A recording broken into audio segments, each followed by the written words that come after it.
Bon, ma première réaction, c'était d'abord l'expérience de ma propre petitesse, je dirais la modestie de ma personne par rapport à la hauteur de la charge à laquelle je suis appelé. En même temps, je fais confiance au Seigneur parce que quand il appelle, il donne aussi la grâce, la force. Et est-ce que vous vous attendiez à être désigné comme le successeur de Monseigneur Monsengo? Bon, pour dire la vérité, non, parce que le système est tel que ça fonctionne dans l'Église catholique. Il y a des consultations et la personne concernée n'est jamais consultée. C'est au dernier moment qu'on se tourne vers vous quand tout est terminé. Donc, je n'avais aucune chance de savoir quelqu'un pensait à moi. Hmm. On sait que les relations entre l'Église catholique et les autorités congolaises ne sont pas bonnes du tout. Quel rôle allez-vous jouer pour espérer décrisper le climat politique général?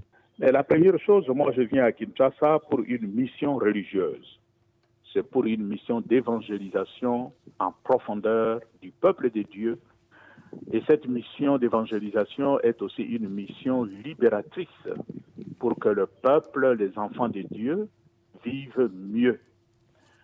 Et cette vie, qui est la vie du peuple de Dieu, comporte la dimension spirituelle, la dimension économique, la dimension politique.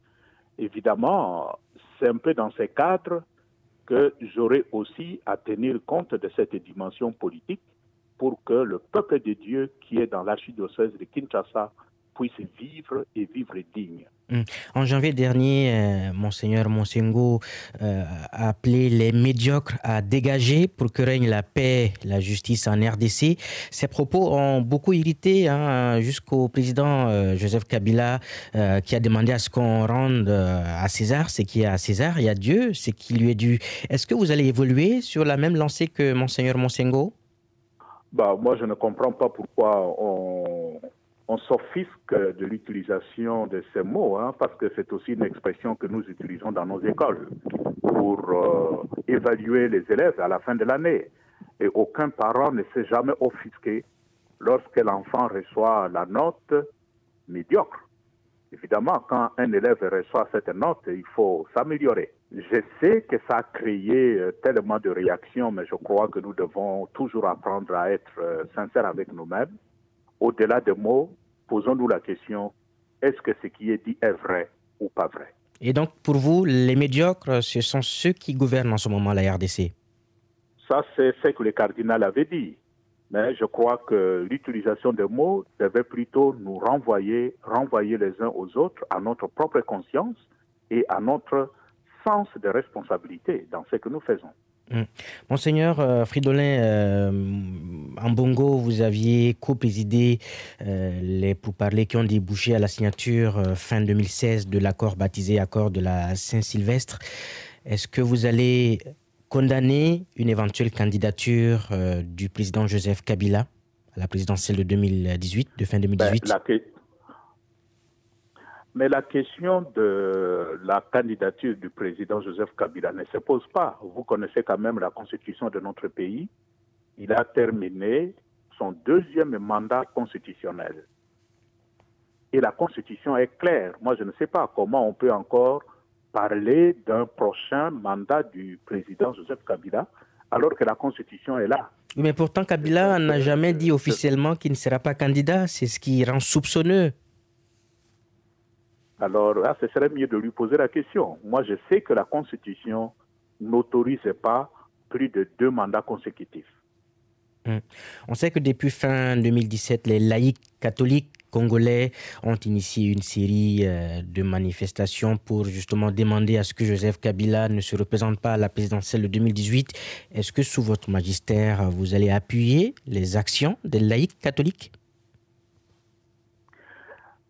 Mais ce que font aujourd'hui les catholiques à travers le comité laïque de coordination, ce n'est que la mise en application de notre message. Le pays va très mal debout congolais. Nous avions invité les fidèles catholiques à se mettre debout et à prendre leur destin en main. Mais s'il y a un groupe qui prend au sérieux notre message et essaie de concrétiser, nous ne serons pas les derniers à les décourager. Mm. Donc vous allez appuyer tous les efforts visant à rendre possible l'alternance démocratique en RDC cette année.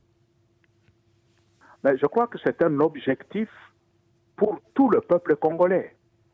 Un calendrier a été publié, la CENI travaille dans la perspective des élections. Évidemment, c'est un objectif pour lequel tout Congolais sérieux devrait donner le meilleur de lui-même pour que les élections aient lieu et qu'il y ait une vraie alternance démocratique pour la première fois dans notre pays.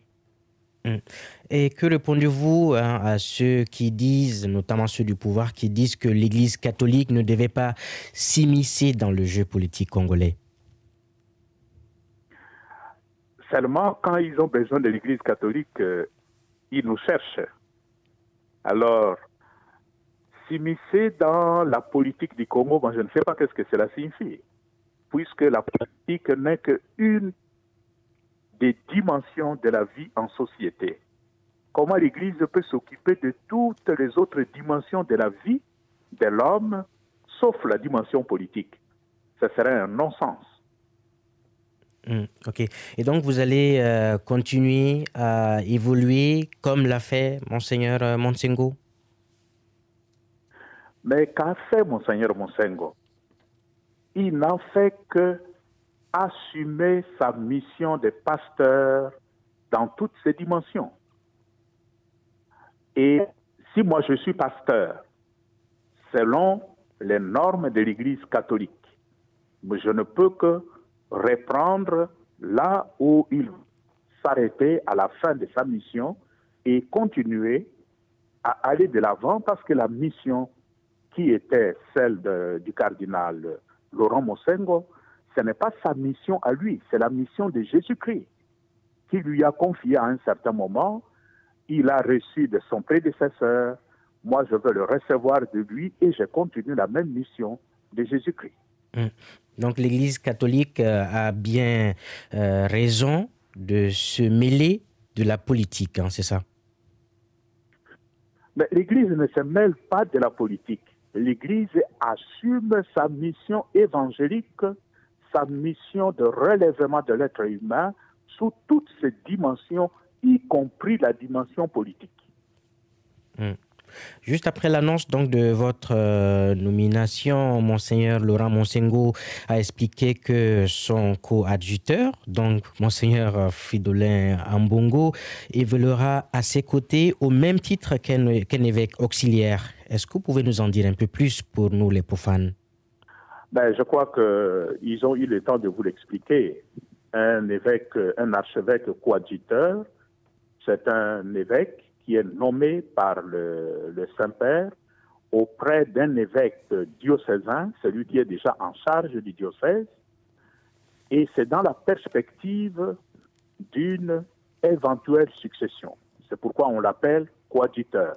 On ne l'appelle pas auxiliaire, il est coadjuteur, parce qu'en plus du fait qu'il est l'aide principale, il apporte son appui à l'évêque qui est en place, mais il a aussi le droit de succession. Monseigneur Fridolin Ambongo, quand est-ce que vous allez devenir effectivement l'archevêque de Kinshasa? Ah, ça, moi, je ne suis pas Dieu le Père pour le savoir. Donc, ce sera le jour où le cardinal Laurent Monsengo aura fini sa charge comme archevêque métropolitain de Kinshasa. Oui, mais est-ce qu'il n'a pas... Je ne peux pas le prévoir. Est-ce qu'il n'a pas, Monseigneur Laurent Monsengo, atteint déjà l'âge de l'éméritat? L'âge de l'éméritat, c'est 75 ans dans l'Église, conformément au droit canonique. Il a déjà atteint cet âge. Et quand un évêque atteint cet âge-là, il doit donner sa démission. Mais libre au pape de l'accepter ou de ne pas accepter. C'est la situation actuelle du cardinal Laurent Monsengo. Il aura fini sa mission quand le pape va accepter sa démission. Jusque-là, il ne l'a pas accepté. Dans la foulée de la crise politique et institutionnelle de la RDC, beaucoup d'évêques catholiques et même des fidèles catholiques sont menacés pour leur prise de position. Est-ce que cette situation ne vous inquiète pas? Ça nous inquiète parce que l'Église catholique jusque-là, n'a fait que assumer son rôle dans la société. Et les fidèles catholiques qui vont à l'église, on n'a jamais attrapé un seul avec une arme ou avec des bâtons pour se livrer à des violences ou à des vandalismes. Mais malgré ça, ils sont considérés comme des gens dangereux qu'on doit brutaliser, sur qui on doit jeter des gaz lacrymogènes, et cette situation est inacceptable. Ok. Dernière question, Monseigneur Fridolin Ambongo. Vous pouvez profiter du micro de la Deutsche Welle pour peut-être lancer un message à vos compatriotes congolais et précisément aux fidèles catholiques congolais qui vous écoutent. Je voudrais tout simplement dire à nos fidèles et puis tous les hommes, les femmes de bonne volonté de notre pays que malgré la situation que nous sommes en train de vivre dans le pays, nous n'avons aucune raison de désespérer. Parce que l'avenir de notre pays dépend de nous et nous devons nous impliquer chacun là où il est, à la hauteur de sa responsabilité, de donner à ce pays un avenir heureux, à donner à ce peuple, le peuple congolais, une raison d'espérer.